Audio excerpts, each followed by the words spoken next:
Welcome back to Cord Cutting Today, where we break down some of the biggest stories happening in the world of cord cutting, including today, MTV is shutting down some of its final remaining pure music channels. We'll tell you where and what's happening there. Also, Roku's teasing a big announcement today.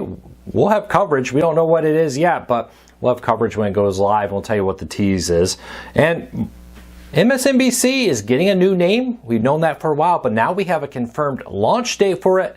These stories and a lot more coming up in a quick second. First though, if you want to read more about any of the stories I'm about to talk about, including things like Paramount making a hostile takeover bid for Warner Bros. Discovery, you can find a link to them all in the show notes and in the first pinned comment. You can find them there. Second, if you like what we do here, do us a favor, hit that subscribe button or hit that thumbs up. Doing one or both lets YouTube know you enjoy what we do here, so YouTube recommends our videos to more people, helping us grow.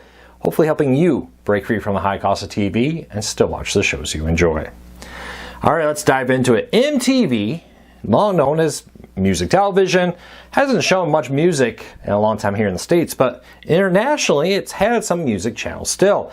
Now, after 44 years, MTV is going to shut down its remaining music channels across Europe, according to a report from the BBC, on December 31st of this year. On or before that, we expect the remaining 5 iconic channels: MTV Music, MTV 80s, MTV 90s, Club MTV, and MTV Live are going to come to an end through Europe. Seems to be part of broader restructuring at Paramount. I've talked about this. I do expect channels to shut down here in the United States, and MTV is one that I expect to see some of those sub-channels go away. I think it's too soon to see the main iconic MTV channel call it a day. But a growing number of all those classic and MTV2, etc. channels are going away, I think, in the future here in the US also. We'll keep an eye on it, but it's an end of an era. Because from my understanding, correct me if I'm wrong, is there some other part of the country or world I'm missing? These are the last remaining pure music MTV channels now coming to an end. All right, Roku's teasing a big change. They've hinted that on October 14th, today when I'm posting this, that there'll be a major announcement and with a hint in the Roku City. In there's a sign that now says coming soon, and the letters D and L, DL, on October 14th. Now, what does that mean? Your guess is as good as mine. They've done this before. They've hinted at things in the Roku City, and then they came out. One of them was Howdy, their streaming service that is now available on Roku's for like $3 a month. You get ad-free streaming of many titles available from the Roku channel. What does DL mean? I don't know, but we'll have full coverage at CordCuttersNews.com when it happens, or you can hang out till tomorrow and I'll have a video and I'll make sure to include it in that. But leave a comment, get your comments in now. What do you think Roku's hinting? What does DL stand for? On the down low? Donald Duck and Lucy a Ball? I don't know. We'll find out. But leave me a comment. Let me know what you think DL stands for. All right, MSNBC's name change is coming up. Now, back in August, they confirmed that as part of Comcast spinning off its cable networks into an independent company, including networks like MSNBC and CNBC, they'll be changing the name of MSNBC to MS Now. Now, thanks to an update notice from Spectrum, we know exactly when. On November 14th, MSNBC will be rebranded as MS Now with this. Now, beyond that, not a lot of changes yet. In the big picture, Comcast has announced that they will be moving studios, I think into the old BuzzFeed studios temporarily as they look for permanent long-term storage. There's been reports and speculation of big changes to its lineup. We'll see if that happens. We do know a big part of this will require MSNBC to get its own newsroom. Already, NBC News and MSNBC News are separating. No longer is there going to be a tie between the two organizations. And MSNBC has been hiring about 100 people to build out a new newsroom to have its own group of people to go get news. They also struck partnerships with Sky News through Europe to be its newsroom through Europe and to get content from Sky News there as part of a reciprocal agreement with it. Now, there's been other rumored changes with this as they spin off MSNBC, CNBC, USA Network, Sci-Fi, and more. One is that CNBC could be sold off. There's been several rumored buyers, but so far none of that has come into reality. And if it doesn't, I still expect that probably to change its name also. as they try to get rid of the NBC branding off the channels that no longer have anything to do with NBC Universal. We'll watch this closely, but I suspect that November is probably when we're going to see a complete split of the two companies also. Will it be the 14th? Will it not be the 14th? We'll wait and see. They've been making moves to slowly break these cable networks off to prepare for it. This could just be one more in the full break where these cable companies move into a newly organized cable company, still majority owned by Comcast, but not on the Comcast books anymore. Will become a reality. We'll watch it closely and let you know when we learn more about that date. All right, Paramount is in the works to try to buy Warner Bros. Discovery. Now, we heard over the weekend, I did a story about this yesterday, that the initial bid of about $20 a share for Warner Bros. Discovery was turned down. Now, Paramount's reportedly still interested, and there's been talks that the two companies are still actively in negotiations, but like I said, often the initial bids are turned down and they kind of try to work out some type of middle ground between the two companies. But according to the Wall Street Journal, Paramount is preparing a backup plan, a potential hostile takeover of Warner Bros. Discovery. Now, this is a bit interesting because Paramount's actually smaller than Warner Bros. Discovery. Hostile takeover is usually when a bigger company buys up a smaller company through its shareholders. But Paramount's been building up a bunch of backers with cash, including the Skydance owners who have a lot of cash, who may be interested in, underwriting this for Paramount to get the deal done. Now, exact details of how this will work are still out there. We'll see. But the general idea would be that they would basically try to convince shareholders to approve this by selling their shares to Paramount in enough that it would result in Paramount becoming the majority owner through the shares. And then basically they run the company if you own the shares. That's always a danger when you become publicly traded. If you allow more than 50% of your shares to be put on the market, well, then somebody could buy up more than 50% of the shares, have a controlling interest in the company, and wipe them out. Now, there's two different kinds of classes of shares. There's the non-voting and voting. So you only have to convince the people with shares that actually vote to sell at least 51% of it. Will that happen? Won't that happen?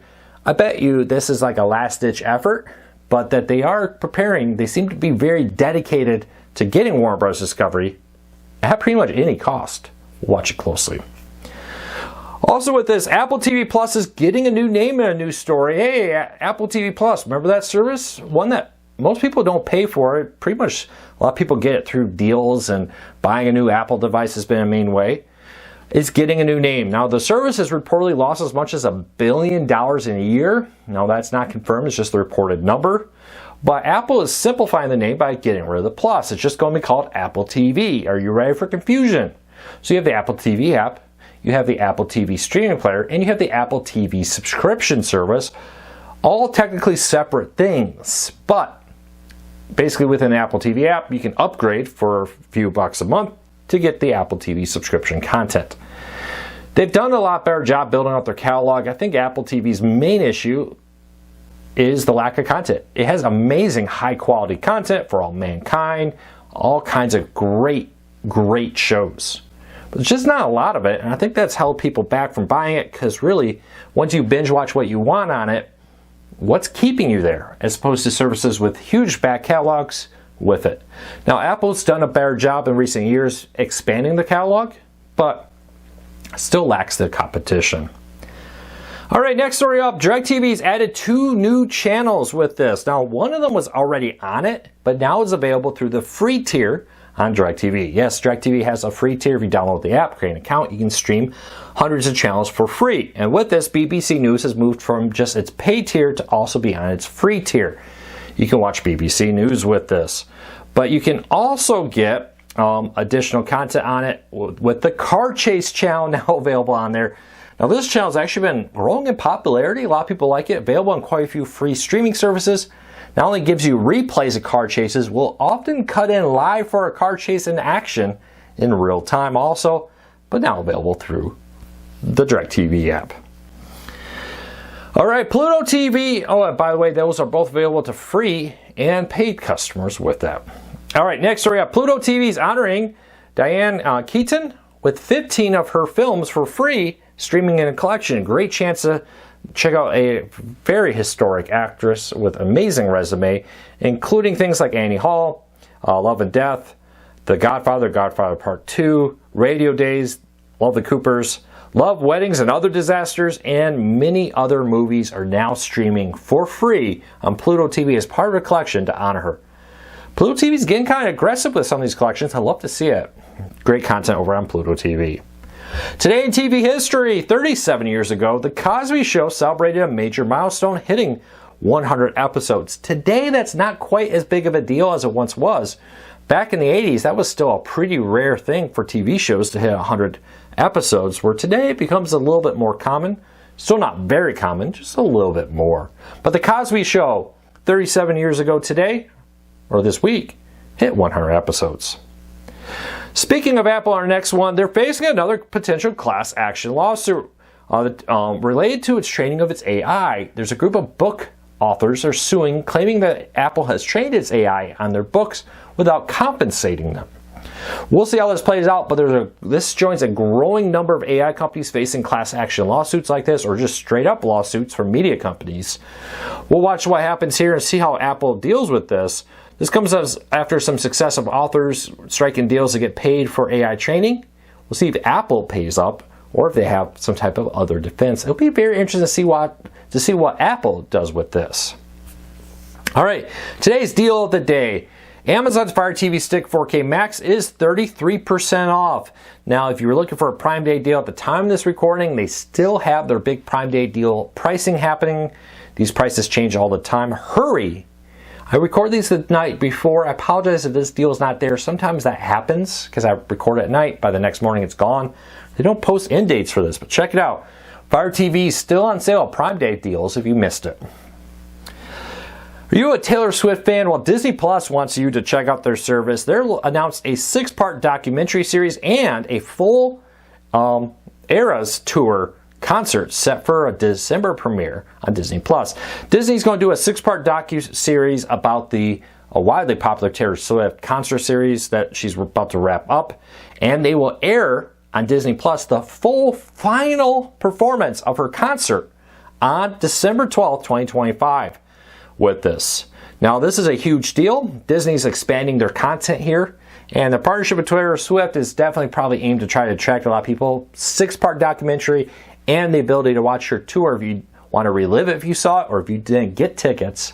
There you go. Also, it's Halloween October, and WB Kids, yes, that's still around as a YouTube channel, has a ScoobTuber Unlimited stream. Yes, all month long, they're streaming a 24/7 live stream on YouTube of classic Scooby-Doo episodes, original one, a pup named Scooby-Doo, and more modern Scooby-Doo episodes, plus Scooby-Doo movies streaming for free on YouTube with this. Now, when I watch it, I'm on, I have YouTube Premium, but some people told me it's ad-free no matter what. Sometimes a little bar comes up the bottom encouraging you to buy what you're watching, but it seems to be ad-free. Let me know. I have YouTube Premium, so I may not be the best example to check that out. A few other stories here that grabbed my attention. Britain has issued its first online safety fine to a U.S. website, this time for 4chan. They're charging about $26,000 US. The fine was £20,000. We'll see if 4chan even pays this. They're notoriously unresponsive to such legal actions website. But the UK wanted them to supply information of the risk of illegal content being posted on their website, and 4chan just didn't respond. Now Britain is suing or fining them. I'll be very interested to see if 4chan pays. Something tells me probably not happening. We'll watch it. But also, this one went wild over the weekend, but according to a Windows Central, it's not true. There were reports from people reportedly who worked at Walmart and Target that said that the two companies were removing Xbox content or supplies from their electronics departments. Well, according to this website, the official ruling is no. They are not getting rid of it, but they may be reducing it. This comes as Costco recently reduced its Xbox offering, its catalog, I apologize, and different content on its stores. Now it seems that Target and Walmart may do it or may not, But according to Windows Central, they are definitely not fully removing Xbox from the stores. It comes as a lot of people ask, what's the future of Xbox? There's been a lot of talk that Microsoft may not bring another console to market and may just make it as a service only on a variety of different streaming devices, computers, tablets, and more. We'll watch it closely. Well, that's it for today. I hope you have a fantastic day. I'll be back again tomorrow with another video. Until then, take care, be safe. I'll talk to you all again real soon.